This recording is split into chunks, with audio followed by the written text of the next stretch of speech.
going on, everybody? Welcome back to episode 3 of Thought You Should Know. I'm here today with Candice with Chicago Title. We're going to talk about everything title. Candice, you want to introduce yourself? Sure. Hey, I'm Candice with Chicago Title, 4th generation Colorado native, and my background is actually in hospitality and event management, and jumped into the real estate space just over a year ago with Chicago Title, and here to talk everything title. Perfect. Perfect. Well, let's dive right in. What is title and what's the purpose of title? Sure. So title insurance is something that is attached to your property. When we're looking at title, really, we peel back the layers and we start with real estate. Real estate is traditionally the largest asset that somebody has, and it's protected by a lot of laws and regulations.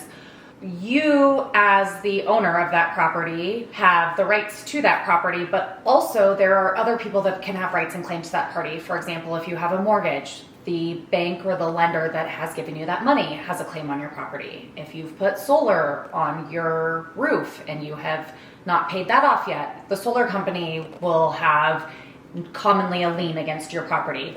We see those claims in IRS liens, medical liens, HOA. If you didn't hedge your plants the right way and the HOA gets mad, they can place the lien against your property. There are so many different people that have claims against your property, and that's where title insurance comes in. When you are selling your property and the new buyer is coming in, the buyer does not want to assume the rights of the risks of your past. So we do a research on anything that's against your property and get that all cleaned up so that when you, as the new buyer, come into that property, you have a clean and clear title and you don't have to worry about the past coming back to haunt you. Perfect. So is that why you'd need a title search? So exactly, and that's the purpose of a title search, is just to go back and say, hey, what's against this property, and make sure that it's all clean and clear. That is truly, the purpose of a title search. Perfect. So I kind of ran into a situation personally when I went to refinance my house. I didn't know that I had a medical lien against my property, and they actually made me pay that off before I was able to refinance. Mm-hmm. So it's good to know what kind of liens are against your property and stuff like that, which is exactly why title search is very important. Yeah. So we kind of touched base a little bit on what some of the common issues are, with the liens. Are there any other issues that arise with title? Mostly it's going to be those different claims, but even something like a mechanic's lien. If somebody came and did work on your property and you did not pay them, they can put that lien on your property as well. So there's some that aren't as formal that you might not know about, and that's just what we're there to find out. And I mean, even going through probate, that's why going through probate is so important. And then we come back and go, okay, what's outstanding? Really important thing when dealing with title, though, is if you do have all of these outliers that need to be satisfied, we can take care of them at the closing table.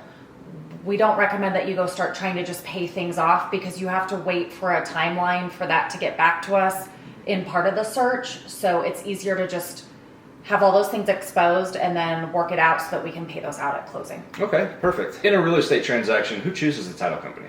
So it is common in the state of Colorado that the seller pays for title. So in turn, the seller chooses title. Usually you'll see that in the form of the listing agent making a suggestion to their sellers of who they go with because of somebody that they have a relationship with, or obviously the seller themselves can choose who they want to use for title if they have a relationship with someone. But in the state of Colorado, it's most common that those that are selling are directing where title's going. A buyer can choose to direct title if they want. Mm-hmm. That becomes a negotiation process in the contract then if the seller says, sure, you can choose, but now you're going to pay, or, hey, we don't care, that's fine. So just negotiation tactics there. As an agent, if I see one of the mom and pop title agencies on the, on the listing, I'm going to probably try and negotiate that into one of the bigger title companies like Chicago Title, mainly for their insurance. Mm-hmm. They're protected. They have the funds to back any mistakes, stuff like that. And it's just kind of a smoother transaction, in my personal opinion. When do I purchase title insurance? So what you might not know, being the seller, is that essentially as soon as you go under contract and your listing agent sends that over to us, we begin the commitment and we start the research immediately. That's a process that starts the day that you go under contract. The policy is not issued until closing, though. Okay. So that's when your policy actually comes into effect. Okay. Do I need one? You are not mandated to have title in the state of Colorado. However, if you are borrowing, most lenders require at least a lender's policy. So if you have any sort of note against your house, you're going to have title just because it is a requirement of most of the lenders. You don't have to have it, but again, anything from the past can come back and haunt you if that property's been sitting out there. So it's just a smart choice. And in the scheme of a transaction, title insurance is a very nominal fee in relationship to a lot of other things. So it's peace of mind for a very small part of the transaction fee. That makes sense. Who pays for it, and what all does it cover? When you are in a traditional contract, your seller is going to pay for that owner's policy. Buyers pay for the lender policy because they're the ones taking out the money. Sellers are the one selling the property. What does it cover? Essentially, it's covering protection. So title insurance is unique and it's a one-time payment. You're not paying it monthly like other insurances. And it is the only form of insurance that protects you from the past. So again, it's a cleansing and a research of any ghosts or clouds that could be over the property to make sure that when you take the property, they're not attached to you. So it's covering the past. The other thing that's really important is there's a umbrella, if you may, owner's extended coverage. And that's when that pulls in forgery and other things that could maybe arise after the fact that you're not aware of that weren't public record when we did the search. And that covers all of those other potential pop-ups that could happen. So does that policy cover the life of you living in the house? So the way that the policy works is that yes, it's going to protect you as long as you're there. Whoever's stated on that policy, stated on the property, is going to be protected from anything that occurred prior to them living there. So it's not going to protect you from anything that you do Correct. While you're in the property. When do I receive the property title? So once upon a time, we mailed these things out, but we don't really live in that day and age anymore. So the way that works is that as soon as you're done at closing, we file paperwork with the county in which the property is located. That paperwork's usually filed within about 48 hours. And then from there, honestly, it's a county by county thing. Usually within 2 weeks, everything's situated and deeds are changed and your name's on everything. And now title is officially in your name. Title is all public record, so anybody can get onto their local county's assessor's office and search their title. You don't usually get physical copies of your deed anymore like you did back in the day. Okay, makes sense. So when it comes to taking title, I know there's a few different ways to take title. You mind explaining a couple of those? Sure. So title's written in different ways. So you'll have tenants in common, joint tenants, and then severity. So joint tenants, I guess the best way to explain it would be a husband and wife. So if you both have equal ownership in that property and then say that somebody passes and you want all of that property to immediately go on to the other person on that deed, that's going to be your joint tenants. Tenants in common would say maybe my sister and I, maybe my dad has left the property to my sister and I. But if something were to happen to myself, I would want the rights of the property to go to my daughter, not naturally go to my sister. So that's tenants in common. Again, you're both on the deed, but it changes the way that the title will transfer upon death. Tenants in severity is just one person usually. So one person owning the property. Another time you'll see tenants in common is like if an LLC owns, honestly, because you have multiple players in there and they don't want everything to naturally just go to somebody else that's in the LLC. Makes sense. So it's good to know how you're going to be taking title if you're going to be purchasing a home. It's really important, honestly, especially new builds. I have a client who on their new build, both he and his wife were on title, but they were on as tenants in common. Well, that's not what they want. They want to be on as joint tenants. Right. So then we can do, as a title company, what's called a quit claim deed and get things moved around so that now title reads that they're on as joint tenants, so that if something were to happen to one of them, the other one automatically has all the rights to the property without going through probate. Right. Perfect. Yeah, quick claim deeds are awesome.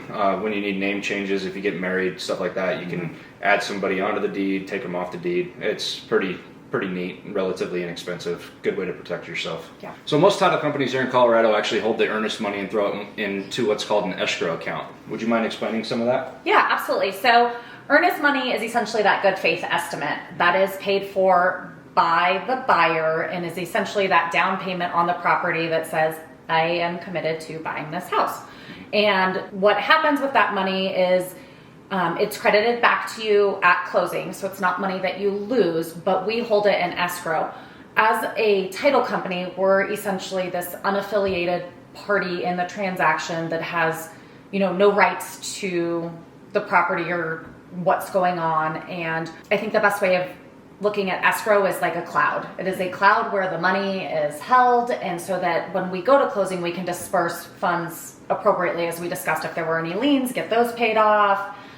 Things like water, sewer, your taxes, those are all things that people don't think about, but they have to be satisfied in a transaction. So we hold money in escrow and then disperse all of those funds, and then any proceeds after everything is finalized go to the seller. Perfect. Yeah, and earnest money typically is about 1% of the purchase price. I've seen some new builds that are asking for 2%. It's all negotiable.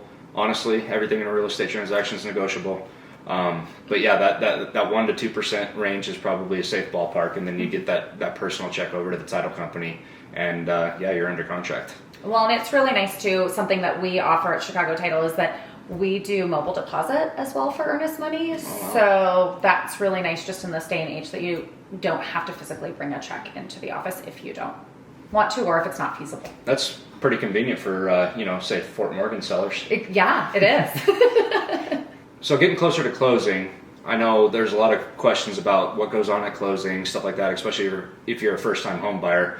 What all do I need to bring to closing? So both sides of the party, buyers and sellers, bring your ID. We have to verify that you are signing documents.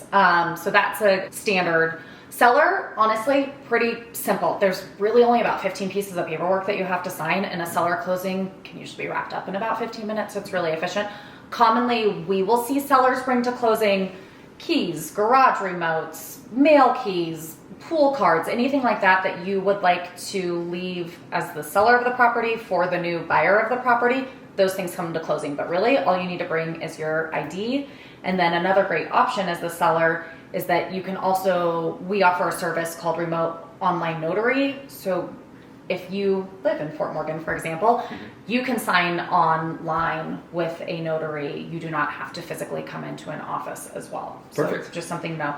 Seller side, especially first-time home buyers, just a little bit longer process. And the reason is we have all of your loan documents, and we're going over everything at closing with you so that you know when you're going to make your first payment, what to expect, etc. And that's about 75 to 80 documents. So it just takes a little bit more time.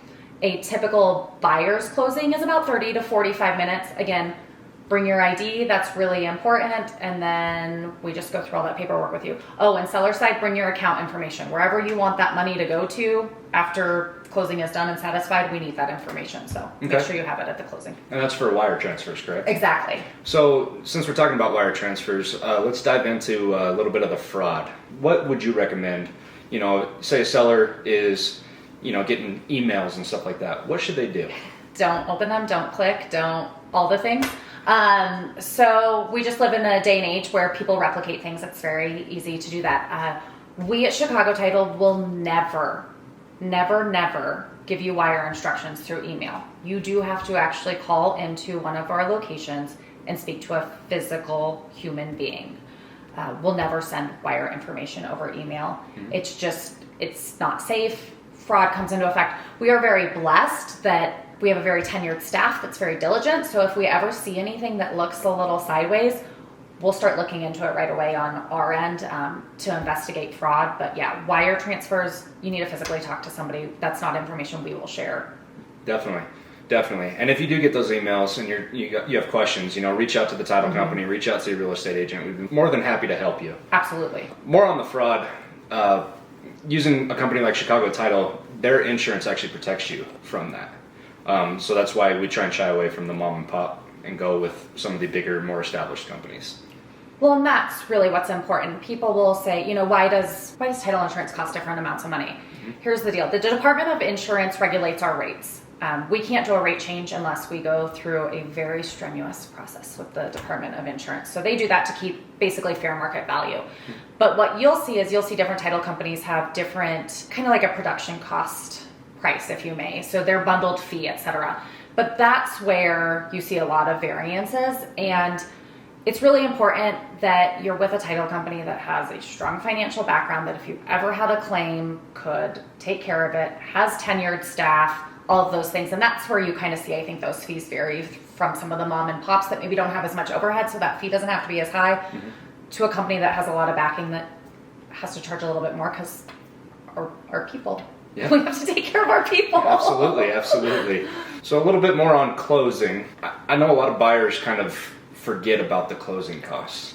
They think that the 3.5% down for an FHA or 10% or whatever it is for the conventional, they think that's the only money that they need to bring to the table. But you actually need to account for closing costs as well. Do you mind diving into that? Sure. So the best recommendation would be that if you are looking at buying a house, your realtor can provide you what's called a net sheet, both on the seller side and the buyer side. And that should be a documentation that's usually in that presentation at the beginning, or especially as you're starting to look at different houses, ask your realtor for that net sheet, and they can populate the address of where you're looking to buy, and then all the different fees that'll be associated with the title company that you're working with, so that there are no, shock factors when you get to closing. So typically, do you have a ballpark of what closing fees might be, say for, easy math, $500,000 home? Sure. So usually very similar to earnest money, it's about 1% or so of that transaction. That being said, title policies are usually about $1,000 to $3,000. It is based completely on the purchase price of your home and that loan amount. So it is going to vary situation to situation. Definitely.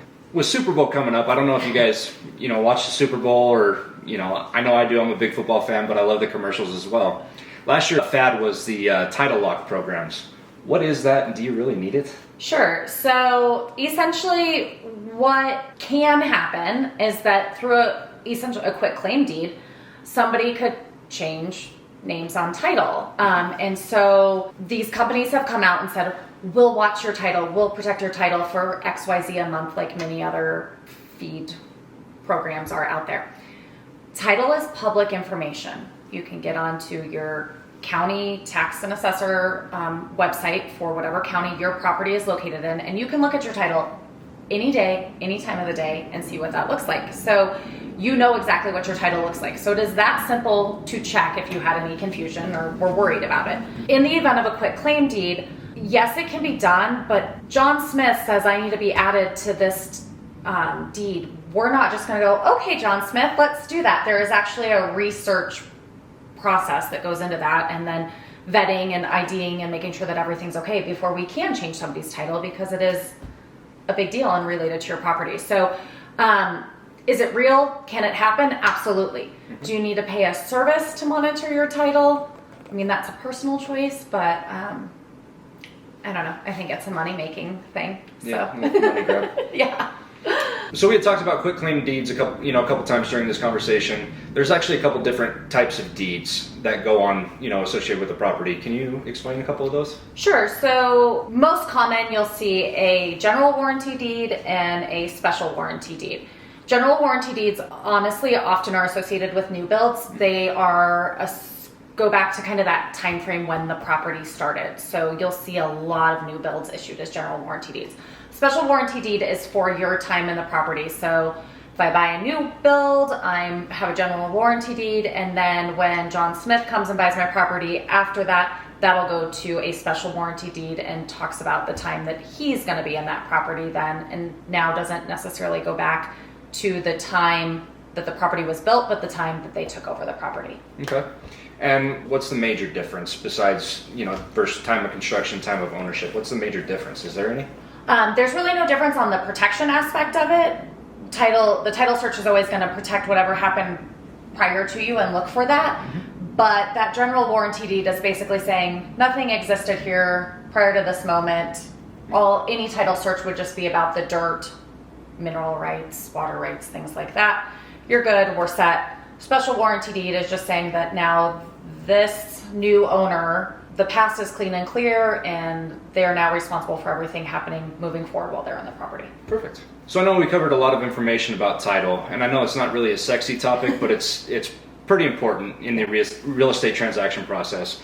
They're protecting, making sure that your deed is free and clear. They're making sure that everyone's getting paid appropriately. They're taking care of your money. It's a very, very important process.